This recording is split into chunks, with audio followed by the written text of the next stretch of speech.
If you did catch one or kill one, what would you do with it? Let me say that I'm getting very bitter, very hostile.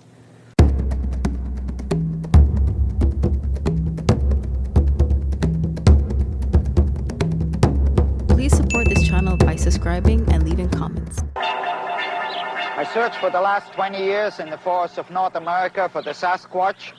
I saw footprints here and there. I'm looking for the creature now which makes the footprints, and I will keep on searching till I find the damn thing. For 21 years, Rene Dahinden of Vancouver has been roaming the mountains of the Pacific coast from California to northern British Columbia. He's carrying 2 cameras and a rifle, and he's loaded for Sasquatch. In all of those 21 years, Dahinden has never even caught a sniff of the beast. But whatever else he is, Dahinden is a man with a mission. Like any man with a mission, he runs a big risk, the risk that people are going to think he's crazy. Almost any scientist will tell you there's about as much chance of finding a Sasquatch running around these mountains as there is of Dahinden's encountering a unicorn or Lewis Carroll's frumious bandersnatch. What he's after is what many men are after: recognition, fame, perhaps even fortune. There are many ways to achieve this. His way is not the easy way. It is, in fact, the most unusual way, but it's his way. I don't know what else is there which has this challenge. I couldn't see myself getting a steady job, 8 to 5, 2 weeks a year holiday, your nice circle of so-called friends, a $50,000 or $60,000 home which is paid off in 35 years, and all this rubbish, totally unimportant things. If I would be forced to live that way, I think I would go behind the woodshed and blow my head off. Still, even a Sasquatch investigator has to eat, and Dahinden earns a bare living here on the grounds of the Vancouver Gun Club. He has a job unique in Canada, a job of his own invention. He's a lead miner. Dahinden reclaims the tons of lead shot scattered downrange from the shotguns of the club marksmen. Like an old-time prospector, Dahinden scoops up earth and dumps it into a sluice box, where the water flushes away the dirt and leaves a small pile of lead pellets, which he then sells back to the club. It's a monotonous job, but Dahinden can work when he wants to and when he needs to pay the bills. In 4 or 5 months every spring, he can earn roughly $4,000, and for him, that's enough. I consider my life very uncomplicated. The job is a job. I don't have to think about it. I just shovel and I can think about other things. I live very cheaply. I don't bother about other people. I have my own problems, and I'm not involved in anything else beside my job and my search for the Sasquatch. Absolutely nothing. Dahinden lives trouble-free and rent-free in this tiny cabin, 6 by 7 by 12 feet. Here, he's surrounded by the things that really mean something in his life. A small library of popular anthropology, man, monkeys, and apes, the abominable snowman, Bigfoot, including his own book on the Sasquatch. In another corner, his hunting rifle, a pair of giant footprints immortalized in plaster of Paris, a statue of the beast carved by a friend, letters by the hundreds from Sasquatch fans of all ages, and a filing cabinet of eyewitness reports going back more than 100 years. Many people think that the Sasquatch is something new, which just isn't so. We have, for example,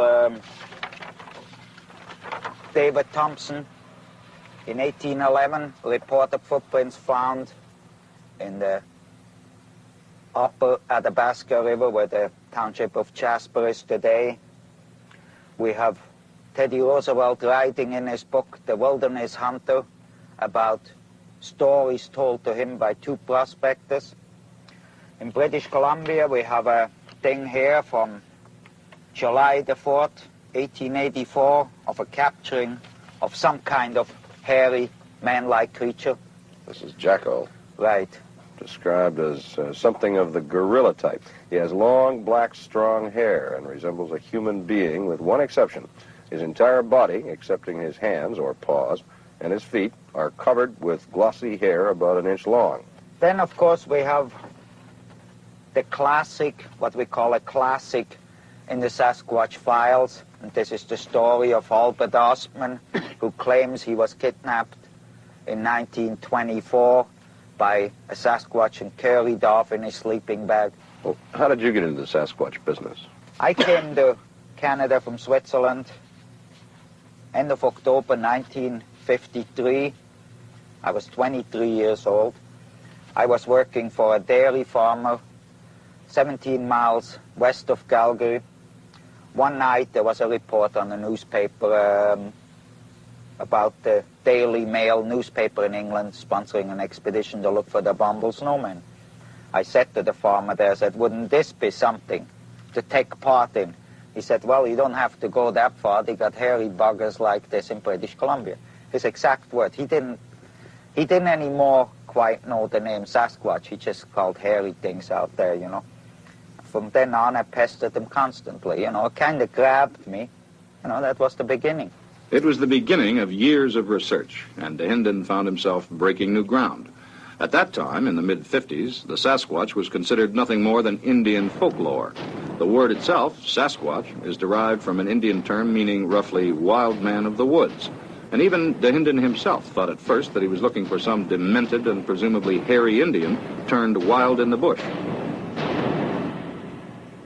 In 1956, Dahinden married his Swedish girlfriend, Wanya, and together they began collecting information from the newspaper files, libraries, and museums of Vancouver. It wasn't a hobby, it was just something that we really wanted to pursue, you know, to find out about. You know, we were quite serious about it, and I was, as I say, like, Rene would come home from work and we would start writing letters from 5 o'clock to 12 o'clock at night to all the places we could possibly think up.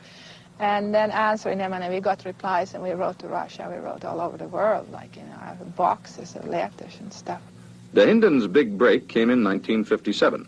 That was Centennial Year in British Columbia, and the town council of Harrison Hot Springs came up with a unique centennial project, a Sasquatch hunt. Nobody took it too seriously. It was, in fact, a blatant publicity stunt to put Harrison Hot Springs on the tourist map of BC, and it worked. The news kicked the royal family off the front pages of the Vancouver daily papers, and overnight the town became the land of the Sasquatch. Dahinden was hired to lead the expedition, all, of course, in a spirit of fun. You honestly believe that there is a Sasquatch in existence? Yes, I do. Why is that, sir? Oh, after I talked with eyewitnesses and people who seen Sasquatch on their own, and all the proof we got on the whole deal, I certainly think that it isn't easy to dismiss the whole matter. How about the application of the 21-year-old Ontario girl, sir, with her idea to lure one of the Sasquatch out into the open? What have you to say about that?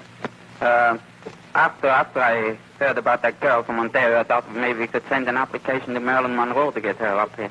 But to be serious, we tried to organize this expedition for this summer and go into the Chehalis Mountains. And if we can get the necessary support, it will be only a matter of time till we find the Sasquatch. Let's say I was very young, very enthusiastic. I thought, you know, there's Sasquatch out in the bush. I run out there, grab one by the tail, take him home to mother, and it's all over. This is 20 years after, and I'm still looking for that tail to hang on to. I was very young. Sometimes I'm rather embarrassed about the things I said, you know, very much. Well, I even went so far as think of should learn the Indian language, you know. It's, well, it didn't work out that way. For a few years, Rene and his wife settled down in Harrison Hot Springs. They had their first child, Eric, and Rene found seasonal work managing a boat rental business at the marina of the Harrison Hot Springs Hotel. His aim was to save enough money during the summer to finance his Sasquatch hunt during the winter. It didn't work out. After 4 seasons, the boat business floundered, and Rene devoted himself totally to his hunt for the Sasquatch. After that, he was just quite set on finding it. He wanted to sort of, not exactly be famous, but he wanted to do, this was his thing. He wanted to do that, and it eventually developed into a sort of obsession, you know. And the wintertime was harder and harder for him to come back here. He felt that everything was so slow, you know, life was fairly dull, and everybody going to work day in and day out. I just felt that he should be more interested in his family, you know, but he just wasn't. He had his Sasquatches and his lead business, and that was that. So finally he went away on February, I guess, And he said he just couldn't stand it anymore up around here, and he felt he was spending his money and the money he was saving for a Sasquatch hunt just to go on food for us, you know. He just couldn't stand seeing his money being frittered away on little details, you know. So he felt he just couldn't take it anymore, and then he left. We part the company in a nice way, you know, as adults, more or less.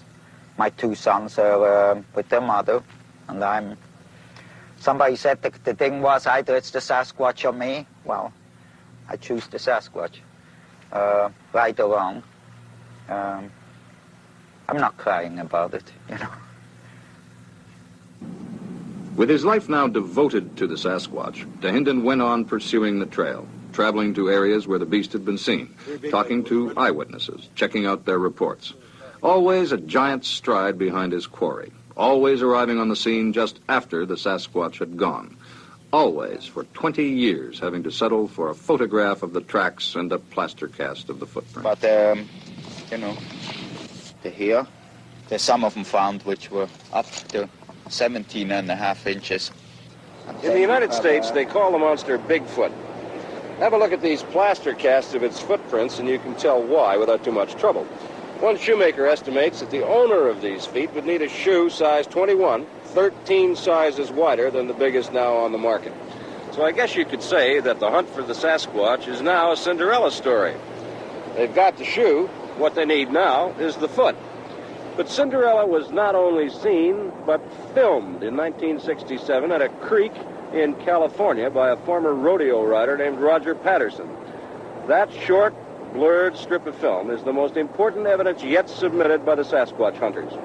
In 10 years, no scientist, no filmmaker, nobody has been able to prove it a fake. The photographer is changing position because the creature walks behind some trees. And, of course, in all excitement, he's wiggling the camera all over. Wouldn't it just be a guy in a fur suit? Well, let's see when it comes to it again. I explain to you why it isn't. When you look at it closely, you can see the knees are flexed constantly, which isn't a human walk.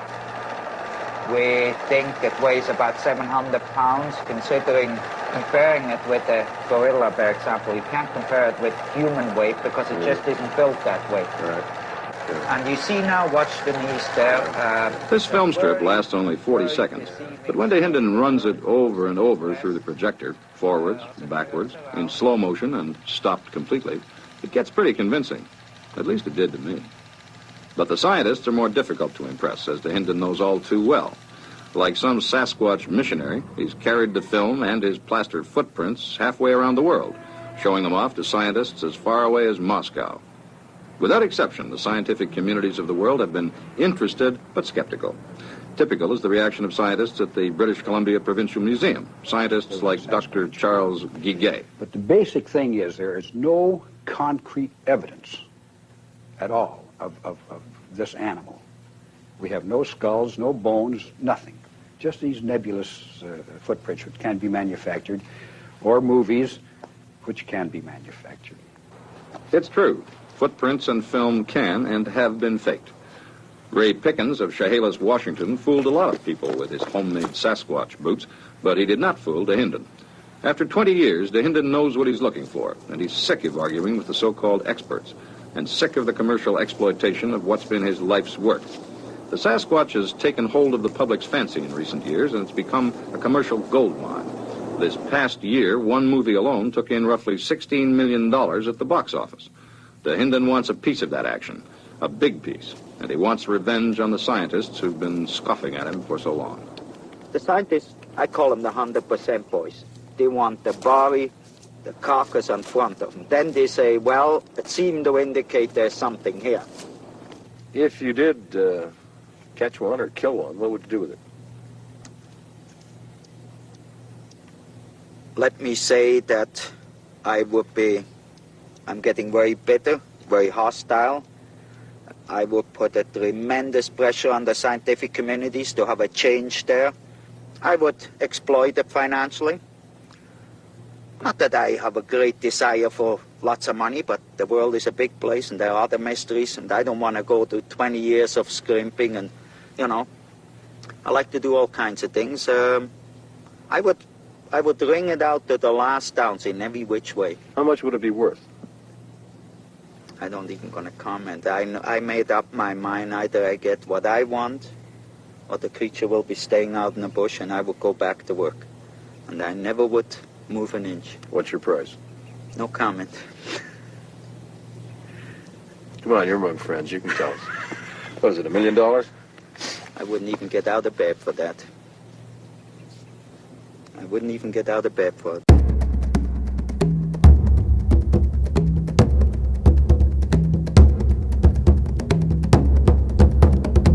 If you're enjoying all this rare and unique content, please show your support by subscribing and leaving comments.